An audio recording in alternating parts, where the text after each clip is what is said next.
Hello students, आज हमने एक नया टॉपिक पढ़ना है। मैंने आपको पीछे गॉस का थ्योरम बताया था, इसका प्रूफ भी बताया था। आज हमने गॉस के एक एप्लीकेशन पढ़ना है। एक उससे रिलेटेड जो न्यूमेरिकल आते हैं गॉस थ्योरम में, वो हमने पढ़ना है। जिसमें हमने पढ़ना है electric field due to an infinity long straight charge wire. एक कोई आपका वायर है, एक बहुत पतला वायर है और स्ट्रेट वायर आपको दिया हुआ है। उसमें उसके पास टोटल चार्ज मान लीजिए क्यू है। उस चार्ज के कारण नेट आपका, या टोटल बोल सकते हैं, टोटल फ्लक्स कितना होगा, ये हमें फाइंड करना है। इसके लिए मैंने माना, मेरे पास मान लीजिए, जैसे यहाँ पे ध्यान दें कि मैंने एक स्ट्रेट वायर लिया हुआ है। ये मान लीजिए इस पर टोटल आपके चार्ज पॉजिटिव हैं। तो इससे फ्लक्स निकालने के लिए हम क्या करते हैं, इसके चारों तरफ एक गॉसियन सरफेस बनाते हैं। और जब भी स्ट्रेट वायर से कोई सरफेस बनाया जाता है तो एक सिलेंड्रिकल सरफेस बनाया जाता है। तो यहाँ पर मैंने डॉटेड लाइन से ध्यान दीजिएगा, एक गॉसियन सरफेस बनाया है। और इस गॉसियन सरफेस से जितना नेट फ्लक्स आपका होगा वही टोटल इसका फ्लक्स कहलाएगा। तो हम टोटल गॉसियन सरफेस से फ्लक्स को निकालते हैं। हमने पीछे एक फार्मूला पढ़ा है, वो फार्मूला आपको याद होना चाहिए कि किस प्रकार से आप गॉस के थ्योरम को सॉल्व करते थे। तो हमने एक फार्मूला पढ़ा है, फार्मूला आपको याद होगा कि फाई किसके इक्वल होता था, electric flux phi E is equal to होता था vector E dot vector D A. जिसमें क्या होता था, ई आपका इलेक्ट्रिक फील्ड होता था, डी ए आपका जिससे नेट फ्लक्स आपका गुजर रहा होता था। यहाँ पे हम देख रहे हैं कि मेरे पास 3 ठो सरफेस हैं। एक ये सरफेस है जिसको हम सिलेंड्रिकल सरफेस बोलते हैं, उसको मैंने सपोज कर लिया S1 है। एक सर्कुलर सरफेस होता है S2, एक और सर्कुलर सरफेस होता है S3। 3 मेरे पास सरफेस यहाँ पे दिए गए हैं। अब इन्हीं तीनों सरफेस से टोटल कितना फ्लक्स आपका जाएगा वो हमसे पूछ रहा है। जैसे मैं मान लो मेरे पास ये एक सिलेंडर है, तो इसमें देखिए ये एक सरफेस है जिसको कर्व सरफेस एरिया बोला जाता है, इसको माना गया S1। और एक नीचे देखिए एक सर्कुलर सरफेस है, इसको माना गया S2। और एक और सरफेस सर्कुलर सरफेस, इसको सपोज कर लीजिए क्या है, ये S3 है। तो मेरे पास 3 सरफेस है और तीनों सरफेस से हमें कैलकुलेट करना है कि नेट इलेक्ट्रिक फ्लक्स कितना होना चाहिए। तो बहुत ही आसान है।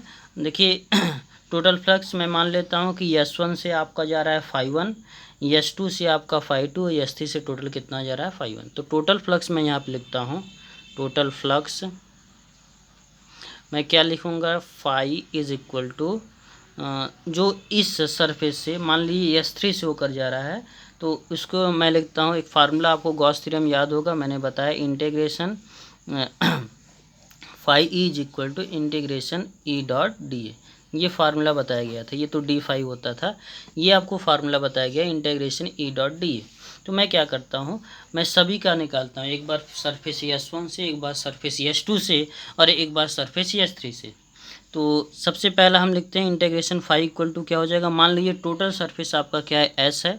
तो टोटल सरफेस S के लिए निकालूंगा तो मैं लिखूंगा phi into D S, sorry E into D S is equal to आपको क्या मिलेगा, इज इक्वल टू मिलेगा इंटीग्रेशन, पहले S1 से निकालते हैं ई into D S1 plus S2 से निकाल लेते हैं ई इंटू डी S2 और फिर प्लस S3 का निकालते हैं तो ई इंटू डी S3।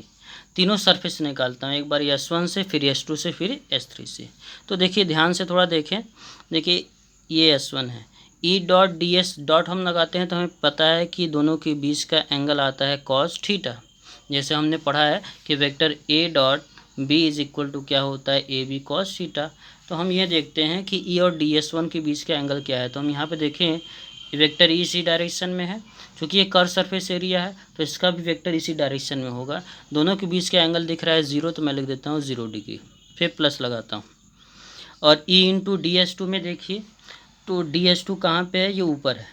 देखिए ये जो आपका कर्व सरफेस एरिया में सर्कुलर सरफेस है, ये इसका परपेंडिकुलर वेक्टर आगे की तरफ ऊपर जाएगा। और चूंकि चार्ज जो आपका इस कर्व सरफेस एरिया पर चार्ज है, तो चार्ज आपका किधर जाएगा, इसका इलेक्ट्रिक फील्ड इस डायरेक्शन में, लेकिन इसका एरिया वेक्टर ऊपर की तरफ, तो इलेक्ट्रिक फील्ड इधर। तो देखिए यहाँ पे एरिया वेक्टर ऊपर की तरफ और इलेक्ट्रिक फील्ड इधर, बीच का एंगल कितना बन रहा है, 90 डिग्री। तो मैं लिखूँगा ई इंटू DS2 cos 90, फिर प्लस लास्ट में S3 के लिए बताइए। S3 देखिए ये आपका एरिया वेक्टर नीचे की तरफ, ये इस डायरेक्शन में हो जाएगा, तो लिखा जाएगा E into DS3 into cos 90। मुझे पता है cos 90 की वैल्यू 0 होती है, तो ये भी 0, ये भी 0 हो गया, और ये होता है cos 0 की वैल्यू 1। बचा क्या, S1 E इंटू DS1। ई आपका कांस्टेंट, चूँकि इलेक्ट्रिक फील्ड तो बदलने वाला है नहीं, चार्ज तो उतना ही रहेगा, तो इलेक्ट्रिक फील्ड वही रहेगा, तो ई को बाहर निकाल लेता हूँ। Integration S1 DS1। अब DS1 में देखिए DS1 कहाँ पे है, ये रहा। इस पूरे ये जो आपका जैसे ये सिलेंडर ले लिया, तो ये कर्व सरफेस एरिया है, कर्व सरफेस एरिया का छोटा सा पार्ट लिया गया है। इंटीग्रेशन का मतलब टोटल कर्व सरफेस एरिया है, तो इसका मतलब मैं लिखूंगा यहाँ पे जो इंटीग्रेशन DS1 है, तो टोटल कर्व सरफेस एरिया लिखा जाएगा। और कर्व सरफेस एरिया हम सभी को पता है क्या होता है, 2πRL।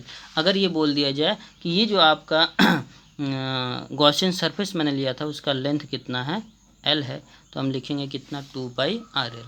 ये किसकी वैल्यू आई है, फाई की, ठीक है। लेकिन हम सभी को पता है गॉस का थ्योरम क्या कहता है कि फाई की वैल्यू कितने होता है फाई की वैल्यू होता है Q/ε0, ठीक है। तो हम क्या लिख सकते हैं, हम इस फाई के प्लेस पे लिख सकते हैं Q/ε0 equal to E into 2πRL। तो इलेक्ट्रिक फील्ड कितना आ जाएगा, 2πRL नीचे आ जाएगा, तो लिखूँगा 1/2πε0 इंटू Q/R इंटू L। और हमने ये भी बात बताया आपको पीछे क्लास में कि लीनियर चार्ज डेंसिटी क्या होता है, लैम्डा इक्वल टू कितना होता है, Q/L। तो मैं इस Q/L के प्लेस पे क्या लिख सकता हूँ, 1/4πε0 λ/2πε0 λ/r। ये होता है किसी भी लॉन्ग स्ट्रेट वायर के लिए टोटल इलेक्ट्रिक फील्ड कितना हो जाएगा, टोटल इलेक्ट्रिक फील्ड होगा E is equal to 1/2πε0 λ/r, ठीक। ये एग्ज़ाम में आपका डेरिवेशन आता है 5 मार्क्स में। इसके साथ साथ एक न्यूमेरिकल लेता है, 2 क्वेश्चन रहते हैं, 3 मार्क्स के और 2 मार्क्स के, टोटल 5 मार्क्स के क्वेश्चन आता है। और फिक्स होता है गॉस के थ्योरम से एक न्यूमेरिकल, एक डेरिवेशन आना फिक्स होता है, क्योंकि यहाँ इसमें आप गॉस के थ्योरम में 3 डेरिवेशन पढ़ेंगे, जिसमें 2 डेरिवेशन, 3 डेरिवेशन में एक डेरिवेशन हटा दिया है। थर्ड डेरिवेशन जो आपको मैंने PDF भेजा है उसमें थर्ड डेरिवेशन जो स्फेरिकल सरफेस के लिए था, स्फेरिकल सेल के लिए था, वो हटा दिया है। अब केवल हम लॉन्ग स्ट्रेट वायर के लिए पढ़ेंगे, और एक हम पढ़ेंगे प्लेन शीट के लिए, charge plane sheet, infinite plane sheet के लिए। वो 2 डेरिवेशन आपको पढ़ना, और दोनों में से एक तो फिक्स होगा। तो ये आपको डेरिवेशन तैयार होना चाहिए, ठीक। Thank you.